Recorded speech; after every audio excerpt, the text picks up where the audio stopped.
Hey guys, welcome back. Thank you so much for joining me once again here for another video. And this time, very happy to share what's right in front of you, the Eastman and Laird's Teenage Mutant Ninja Turtles 4-pack. Here in the US, this was a Target exclusive, retailed from $150, I believe. And this is from NECA. I unfortunately was very unlucky and could not find this at any of my local Targets, and even online, every time I try to search it, I would miss it. So it's been a better part of close to a year, or maybe a little under that, since these have been released. Finally was able to get my hands on a set for what I thought was a reasonable price. Definitely a little above the 150 retail price, but somewhere where I could stomach paying for these figures. Again, being a huge Teenage Mutant Ninja Turtle fan, just definitely want to have this in the collection. And here it is. You got the awesome Kevin Eastman artwork.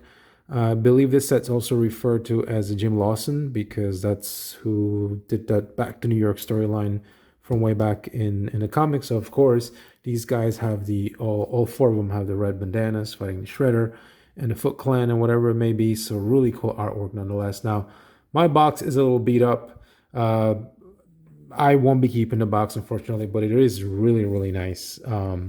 You've got the Eastman and Laird's Teenage Mutant Ninja Turtles on this side. Of course, on the front here, you've got the awesome artwork.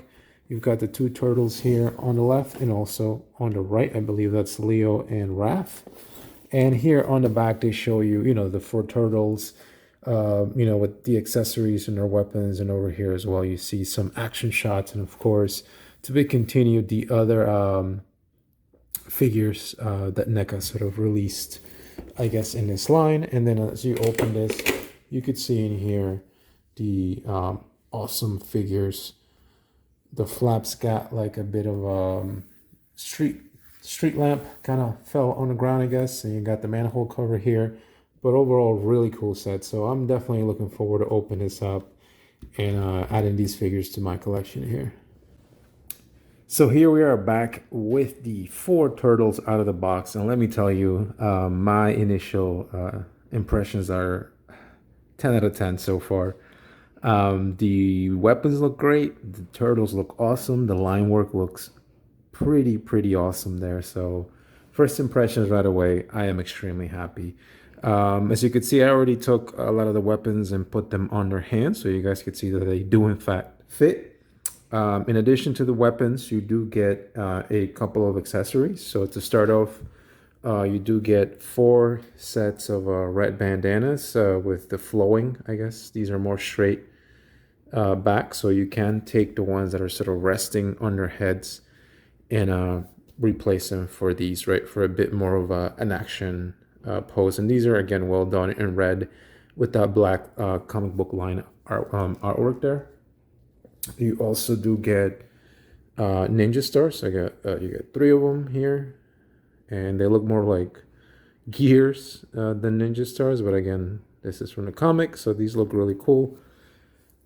And you also get, they each have their own set of hands, of course, that you see them have on. And you also do get an additional 4 pair of hands in total in the package. So you get these fists that are fully closed up.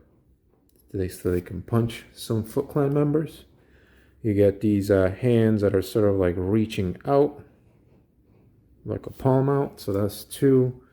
You get a third set. Again, these are more, looks like, for holding weapons. So again, they're very similar to the ones that already come in the on the figures. And you've got these sort of pointing hands.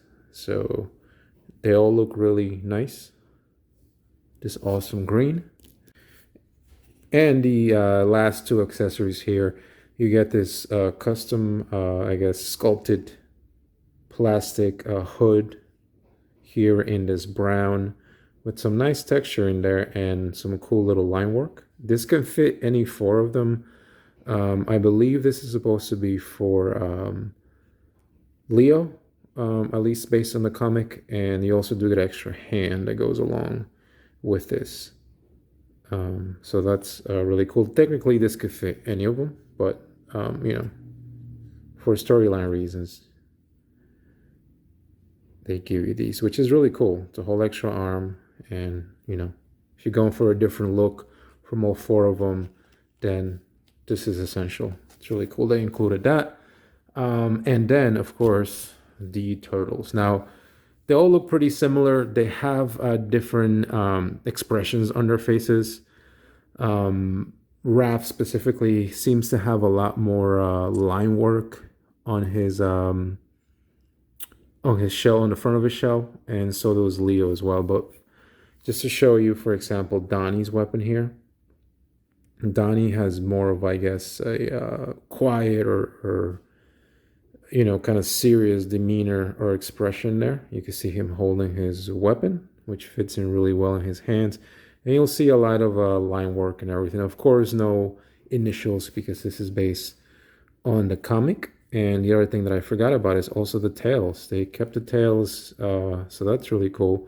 And these do rotate, so just be really careful. It's a little tight on mine, but they can move left and right. You see a lot of line work and damage on the shell. And Donnie does have a spot here for his bow staff. And as I said, here's the bandana. This you can pull out and put one of the other ones on to give a bit more of a flowing appearance. But man, the green's so nice and vibrant, but also, you know, it's understated but very noticeable, I guess I'll say. And the line work, I love, you know, sort of like the comic look. You know, it looks so awesome there. And as you could see, you could put these guys in some pretty good poses. And then here, moving on to Raph, of course, you get his size. And again, they look pretty nice. Had a bit of a green rub on one of them, but nothing too bad. And Raph here has a more, I guess, angry expression. Him and Leo do. And he's got a bit more line work on the front of his shell. You can put his size, I guess, here on the side if you wanted to, but they'll probably get in the way. He has no other weapon storage or anything. Of course, he gets a tail and the very similar line work, but I mean, it's done so well. Like the leather, the knee pads, the elbow pads, you know, the belt. It looks so cool. And then let's go here for Mikey. Mikey has, you know, a bit fears, but also kind of smirk looking face, which again fits the character really well. And very similar styling, you know, with the damage shell, but not as much as the other ones.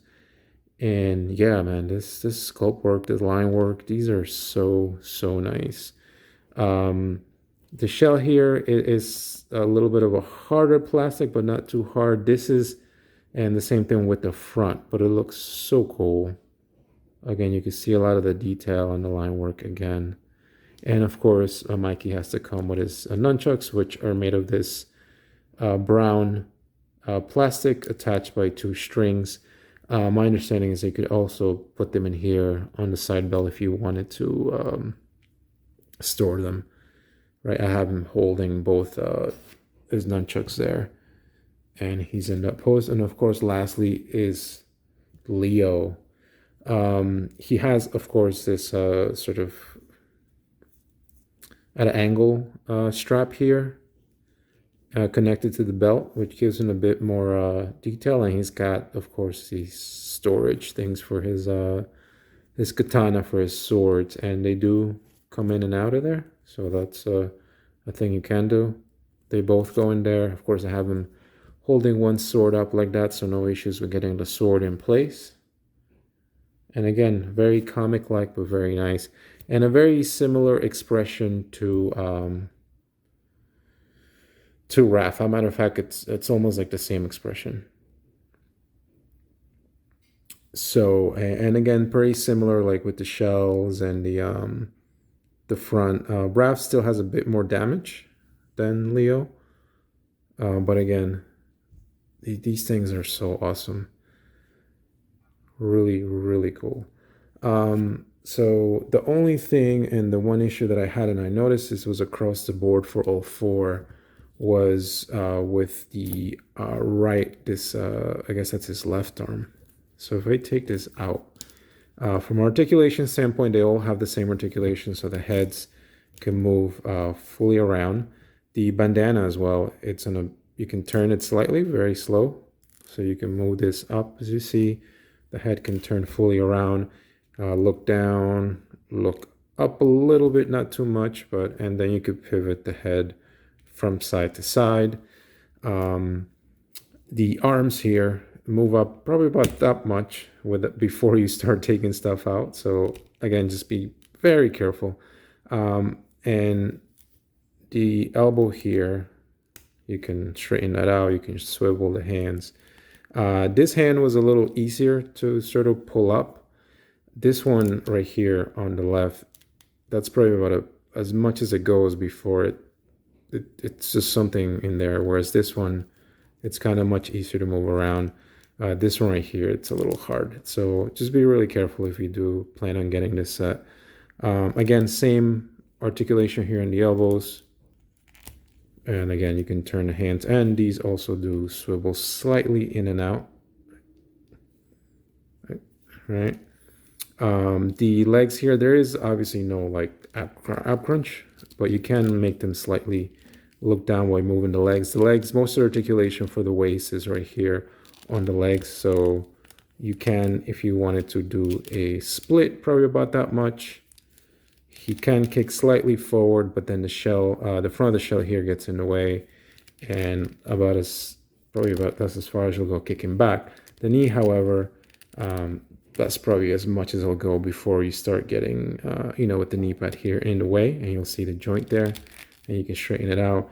The feet, again, they are able to swivel and then slightly move left and right. So that's something that you have to be very careful with when you're messing with these. If you feel like you've got too much resistance, I wouldn't be pushing too much on them. So other than this arm being slightly tougher to move than this one, that's really my only gripe with this set. I mean, as far as the build quality, I think what's included on them, no complaints from my end. These things just look, they feel great in hand as well. It's they're very, you can play with them, but obviously I'm going to display mine, post them up, take some pictures.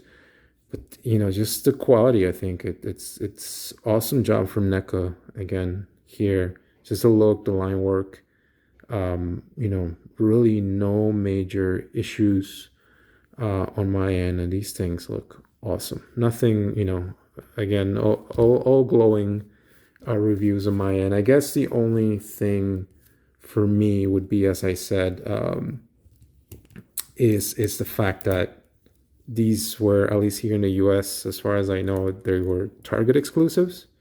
So on me, they were, by me anyway, it was a little hard to find these. I looked for maybe the last 6-7 months since they were announced or whatever, and I've been to a bunch of different Targets around my way. Couldn't find a single one anywhere. Had the web page open for the listing at target.com, always out of stock. And then eventually, I think right now you can still find a listing, but it just says sold out or whatever. So I really had no hope of ever getting these. And then I decided to go ahead and bite the bullet and buy them aftermarket. I really do wish, and I hope that maybe they will reissue these. But it's just one thing that I think I'm not too crazy about collecting nowadays, that it's like, they make it sometimes, not for everything, but certain things so hard to get for people who actually just want to buy one set to own, right? And then you got to deal with scalpers and aftermarket people, but whatever. Thankfully for me, I was able to get my hands on a set, but these are pretty cool, guys. I would definitely recommend these. All right, guys. So in closing, overall, really happy with these. I did have to pay a little over the $150 retail price, but for me, it was worth it. I definitely highly recommend these things. If you can get your hands on them at a decent, reasonable price, and what that price is entirely up to you. But I would say, $35-$40 for each, I think is reasonable, right? Depending on, whether you're into these things or not. But these are high quality, guys. I love these things. I'm glad I was able to get myself a copy. So in closing, I had a bunch of Donnies here. So I figure why not do some size comparison. So here's the NECA one, NECA Donatello. This is from the movie. So you could see the size difference there. This is from the first TMNT movie.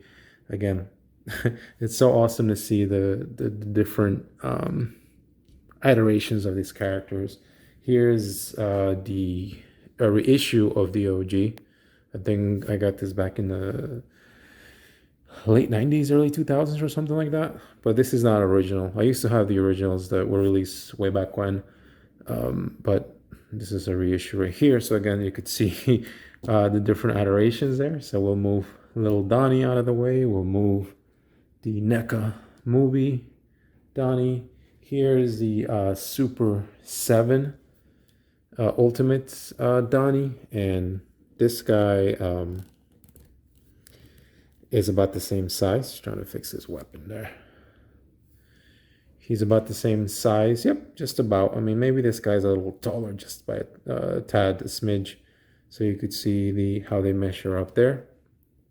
And then here's a NECA cartoon versions of a TMNT. So there you can see the similarities and differences between all of these. I think they look really awesome together there.